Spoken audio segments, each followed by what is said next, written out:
Let's continue to look back on the Archer's life. We're joined by the people's poet, Mzwakhe Mbuli. Thank you very much, sir, for your patience and staying with us. You believe we could honor him in a different way, which is what, please? The best way to honor the Arch is to implement the TRC final report that he handed over to former President Nelson Mandela. It was not exercising futility. I want to believe the whole world watched South Africa when people thought there was going to be civil war, and yet not to be. So instead, South Africa became exemplar. Prophets of Doom and other people, doubting Thomases, were expecting something like a power keg or an explosion that never happened.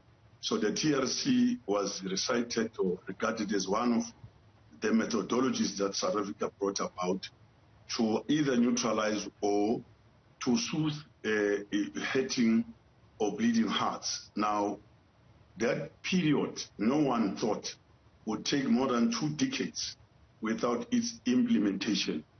If people had known that it was going to be an exercise in futility until its chairperson would pass on, no one would have gone to the TRC.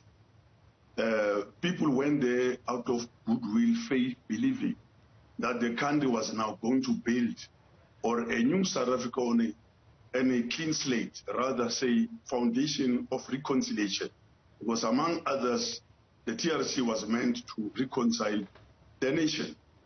But for the fact that even last year, when I was talking to Advocate Mr. Nseber, I spoke to him yesterday as well, that if the Arch had to sign as well the letter to President Cyril Ramaphosa to establish, although South Africa is a kind of commission, another commission of inquiry about why the TRC report, the recommendations were not implemented. It is $1 million question. Unfortunately, I know everybody will focus on other matters. We all are hurt, we all have lost our leader, the Arch. But the significance of the fact that the Arch had everybody believed in him, Mandela, everyone, no one questioned why him in particular to become the chairperson of the TRC. But what is said is that he passed on having not seen apartheid era crimes, prosecutions. The victims out there are still bleeding and hurting. To this day, I mean, if we say the judiciary or NPA is independent, forget about the politicians. Why there is no implementation until a petition, a letter should be, I mean, why should victims of apartheid have to force a democratic state to dispense justice? With the Nazis, it's the other way around. So I'm saying the bishop did so much.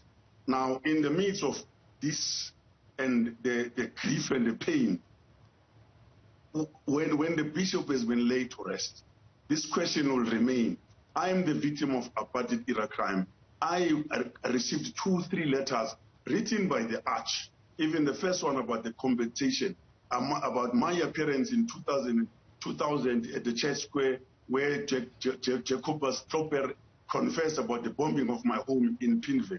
So all that, I think, could not have been in vain. Our appearances at the TRC could not have been in vain so many years. All the commissioners, the advocates that were dedicated patriots about this country, who were concerned about the future, that what happened in the past should not be repeated.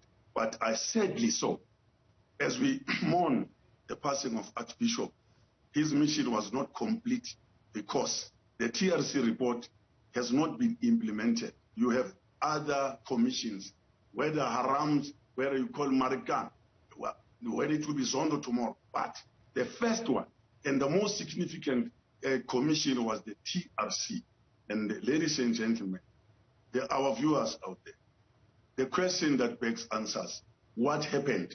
From whether it's President Mbeki to other presidents, why is the TRC report not implemented? South Africans should not be fooled. When I wrote a poem and say South Africans are paralyzed by complacency or politically hypnotized. I mean it. We cannot just be taken for the ride. People have passed on. As we speak, the NPA has a section or a unit that called him. It's Department of Justice TRS unit. There's another one called NPA Missing Persons Groups. So it means as we speak, there are those who died in foreign lands. There are those who died without trace that cannot be accounted for. But FW declared, because he was the head of the Security Council, they knew some of the things, although he had passed on, having not said anything except to say sorry to brown and black people. So I'm saying the issue of Bishop Tutu, Archbishop Tutu, his mission, he is back to his creator. But what is it that he's going to report about the TRC? It would have been so well, it's like a journey well traveled.